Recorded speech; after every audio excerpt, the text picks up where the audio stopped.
Hi, I'm Lisa Leiter. In Chicago Business Today, Google last week missed analysts' first quarter earnings estimates after spending more money on marketing and hiring, including here in Chicago where it's expanding its office. Google's chief business officer, Nikesh Arora, stopped by the Crain studios. I sat down with him and began by asking what kind of growth opportunities he sees here with big Chicago companies like Kraft, Motorola, and Miller Coors. I think it's important to say that, every day more and more people come online, whether it's on their mobile phones, their tablets, their computers. There's more and more people constantly coming online, and they're spending more time there looking for products, looking to figure out what they should be doing. So the amount of internet activity is just huge. And part of our raison d'etre is to help people find things, help them sort of look for transactions, look for products. So it's really important that we work with very large companies, whether they're in Chicago or anywhere else in the world, so that they can bring their goods, their services, and showcase themselves on the internet. A lot of people, when they think of Google, they think of search advertising. You are the guy in charge of making money right now. How much of Google's revenue comes from these big companies, and where would you like it to be in the future? I'm personally very happy with our revenue growth, but I do believe that sometimes people don't understand that we're not just a search advertising play.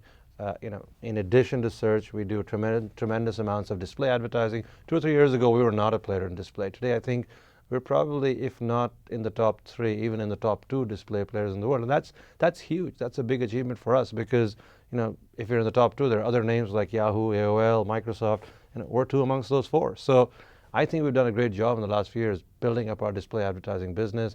Our advertising on YouTube continues to go up. Our advertising in the mobile space continues to go up. So we believe we're beginning to diversify our advertising revenues. Now, outside of that, we've done phenomenal work as it relates to launching a browser called Chrome or Android. Over 360,000 phones get turned on every day with an Android operating system on there. So I don't think it's fair to think of us as just a one sort of product player. We have lots of exciting products out there. Where do you see as the biggest opportunities going forward for revenue growth, and how does Chicago fit into that?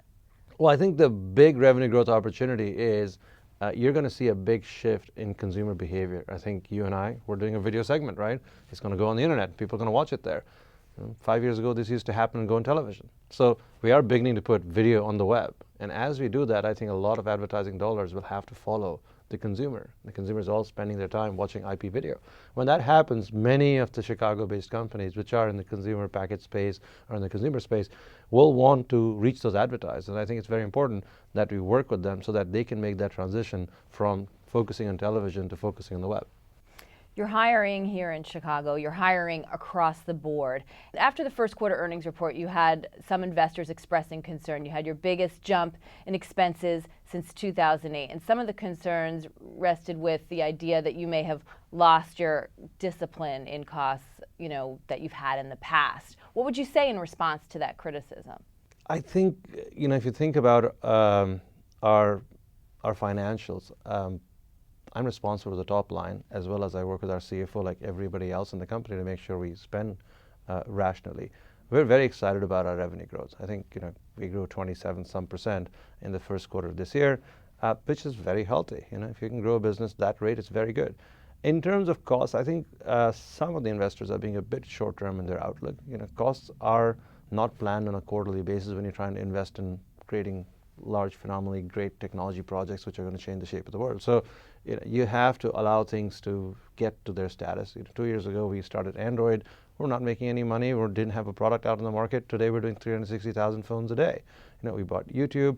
It didn't start off as a very profitable business. Now we're very happy with the revenue growth of YouTube. We're actually, I think it's the second largest search engine in the world after Google. So you have to give technology projects and products at some time for them to become successful. If you look at all the other technology companies outside in the space, which is not a public company, and other companies which are being successful right now, if you look at their financials, they're making a lot of revenue, probably making no margin. So you've got to be careful trying to judge companies too early in their stage of the product development life cycle. That's what I would say. Why now? This is one of your biggest or the biggest year for hiring for Google. Why are you doing this right now? I think it's important to see that the pace of development has become very rapid with the internet in place. 2 years ago, 4 years ago, there were 800 million people on the web, 1.2 billion people on the web. Now you got 2 billion people on the web. You got over, few 100 million people on smartphones. So suddenly technology is providing a platform where you can create really phenomenal products on top of that, great companies. So the pace of innovation is just sort of at a faster clip than it ever has been. And for that, you need resources. If you have many great ideas, it's 99% perspiration and 1% inspiration. So we all have great ideas. Can you go execute? For execution, you need great people. Okay. A lot of people will be happy to hear that you're hiring. Also, I'm sure your employees were very happy about their 10% pay raise last year. What did that do for morale at the company? One of the things which is very important, which is why I love Google and I've been there for a long time, is we believe at the end of the day, our most important asset are our employees. And as somebody said, I read the other day, our intellectual property goes down the elevator and walks out every evening at 6 o'clock, right? So that's the most important person, that's the most important thing in a company. And from that perspective, if you can have really happy, motivated people, they're going to turn up every morning, very excited, very motivated to create great products to change the world. That's what we want. Did morale increase? I would hope so. How would you feel about a little bit of a pay increase? All right, thanks so much for joining us today. We appreciate it. My pleasure. Google's Chicago office recently celebrated its 10th anniversary. 2 engineering projects are located here. The Data Liberation Project, which works on allowing people to transfer their contacts and other information to other companies if they stop using Gmail and other Google services. And also the Transparency Project, which shows government requests for information or censorship and also traffic information. Well, that's this edition of Chicago Business Today. For all of your breaking news, be sure to stick with chicagobusiness.com. Thanks for watching. Have a great weekend. We'll see you back here on Monday.